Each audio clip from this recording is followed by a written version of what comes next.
Well, I wanted to write a one-word children's book, but the whole idea for the book was trying to tell a story using just one word with the different inflections upon it. I think that's what makes it unique, and I think that's what people have fun with. I remember I made lists of all the different ways that you could say moo, capital letters, small letters, stringing the word out nice and long, and then I tried to string them together into a story. And I worked on this idea for years. Like a lot of my stories, they just kind of sit in my notebooks and I come back to them. And eventually I was ready to put together into a little dummy form. And this was the dummy that I sent out to an editor back in 2007. A year went by and he hadn't published it yet. 2 years went by, he still hadn't published it. 3 years went by, and I knew at this point that I was going to have to look for a different editor.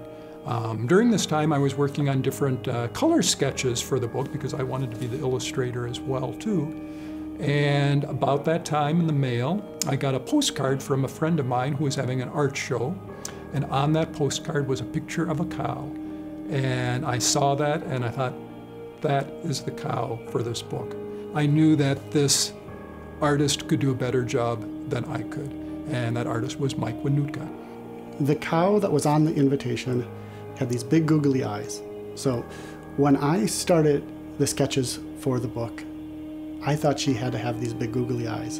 And I thought that was what the character needed to look like. So I really struggled. I drew that cow hundreds of times with these big googly eyes.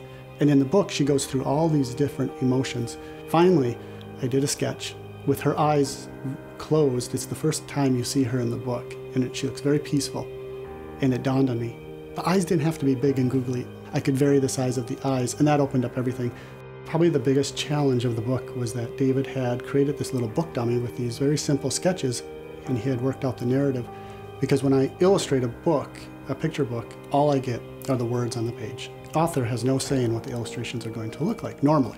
So this was challenging because I felt like some of my creativity was being taken away, and I didn't know how far away I could go away from David's sketches, or if I was staying too close to the sketches, so that balance was really difficult. But where I think what I brought to the book, hopefully, is the expressiveness of the cow. But also in the paintings, if you notice the background color, each spread is different, and it emphasizes the emotion of what's going on in that part of the book. Well, moo for me is different. The style that I painted it. It was a new style that I had developed in 2010 where I was using gouache paint. I usually use acrylic paint, and the gouache is much more flat. It almost looks like a screen print. So the look of moo is completely different than the look of any of my other books. I think one of the challenges for me for the book was that once I turned it over to Mike, I had to let the book go over him. I had to step back, and I had to know that he might do things with it that weren't exactly what I was picturing, and my job was done. I had to give him that freedom. So it's hard to let the book go in that respect, but I'm so glad I did.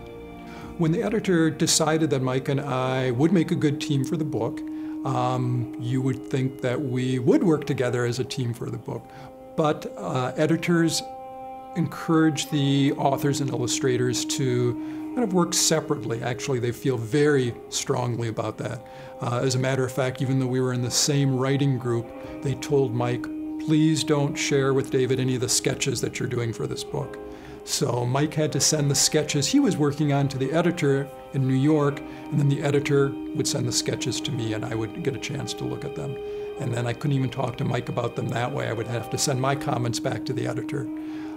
So once the project began, we did not work much together. I think that was tough for both of us not to share what was going on. One of the great things about the reaction that we've heard about this book is the wide range of ages that seem to enjoy it. Little kids, very young kids enjoy it because we've heard over and over again that this is the first book they can read on their own. If they can read the word moo, they can read the whole story, and they feel very proud and very empowered to be able to do that.